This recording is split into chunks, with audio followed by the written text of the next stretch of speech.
اسرار ازل را نه تو دانی و نه من، وین حل معما نه تو خوانی و نه من. هست از پس پرده گفتگوی من و تو، چون پرده برافتد نه تو مانی و نه من.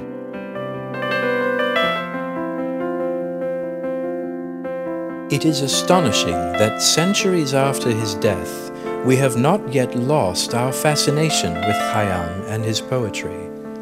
What motivates and drives our interest in him is as mystifying as the man himself.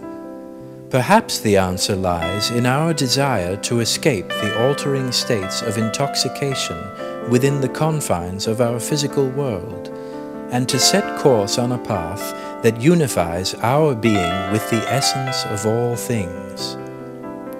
Khayyam struggled and sought to illuminate this dark path toward the ultimate truth. At the end, he offered no answers, but posed profound questions that still engage our intellectual curiosity and keep it from becoming idle and despondent. We admire his intellectual courage to express doubts and to question the conventional wisdom of his time. We identify with his struggle and revere the collection of poetic memory that has come to represent his struggles, his journey. Perhaps Khayyam's greatest gift to us is his intellectual skepticism that serves to counter the dangerous rise and influence of all forms of absolutism in our own time. Centuries after his death, we still become intoxicated by the beauty of his rhymes as we seek after the elusive, sobering cup of wine to which he alludes, so that we may quench our thirst, heal our souls, and end our wanderings. What perhaps today accounts for our generation of interest in Omar Khayyam is a generation that lacks all certainty, but nevertheless has to act based on convictions. Khayyam represents this journey to self-discovery. In him, paramount is a kind of what today, in today's language, we can call an existential anxiety. An existential anxiety with which today we can identify, and for which we don't have any definitive answer, and there's no meta-narrative, there's no absolutist philosophy that can completely satisfy us. And then, as a result, when in Omar Khayyam's poetry, in the life that he presumably led, in a variety of ways that he has been constantly constructed and reconstructed, we see a soul in search of that moment of certainty. It is with that soul that we identify, and which perhaps accounts for his immortality as a poet. I think poets like Khayyam are important to us at the dawn of the 21st century in the same way, if not in the same direction, that Rumi is important to the West in the 21st century. If one is released by the efforts of Coleman Barks, and I mean Rumi in this case, in a social atmosphere yearning for some sort of spirituality and responding to that yearning by bringing home to Westerners a man of genuine faith who believes in afterlife in a very expanded way and does not adhere to any specific religion, but finds it necessary to posit the existence of a God in all firmness and with all of his belief. Another one tells us that at the same time we cannot stop questioning religious orientations. That's why Khayyam, I think, today is almost comparable to Rumi.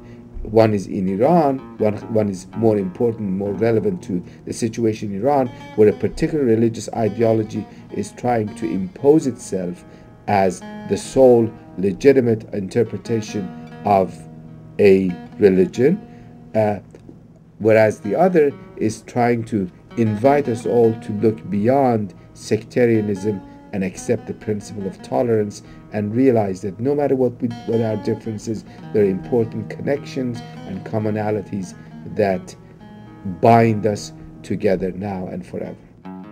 Khayyam's enduring questions are whence and why we came, and where do we go from here? These are some of the questions that preoccupied Khayyam throughout his life. These enduring questions with which he was preoccupied for over 72 years, as he tells us in one of his poems, were beautifully treated, both philosophically and poetically. Omar Khayyam at the end does not tell us what these answers are. He has no concrete answer. And that is precisely the beauty of his message. The legacy of the great master can be summarized in intoxicating rhymes of his beautiful poetry and the sobering wine of the wisdom he has left us with. Like snow upon the desert's dusty face, Sultan after sultan with his pomp abode his hour or two and went his way. Heed that the moving finger writes, and having writ moves on, nor all thy piety nor wit shall lure it back to cancel half a line.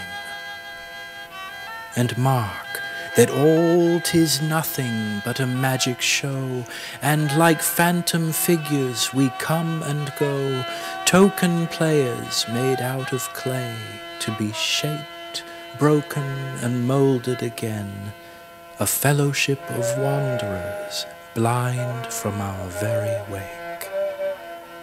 Alas, who has grasped this sorry scheme of things entire? And who among the earthen lot can tell the pot apart from the potter?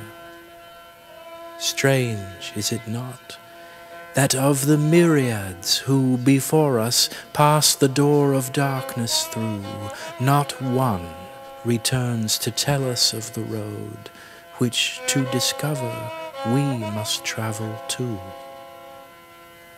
Ah, divorce, old barren reason, from thy bed, and take the daughter of thine to spouse.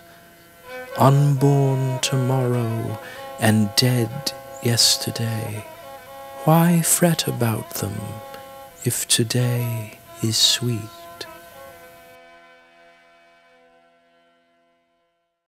می خوردن و شاد بودن آیین من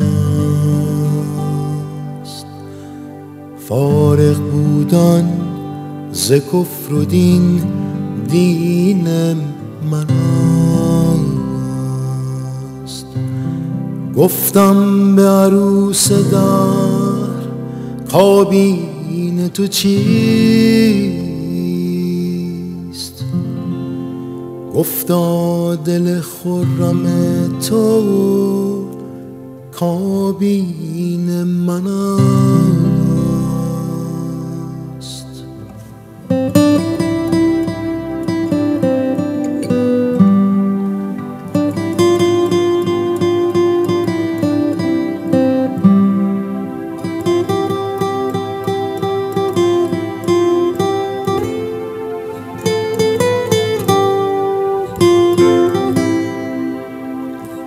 می خوردن و شاد بودن آیین من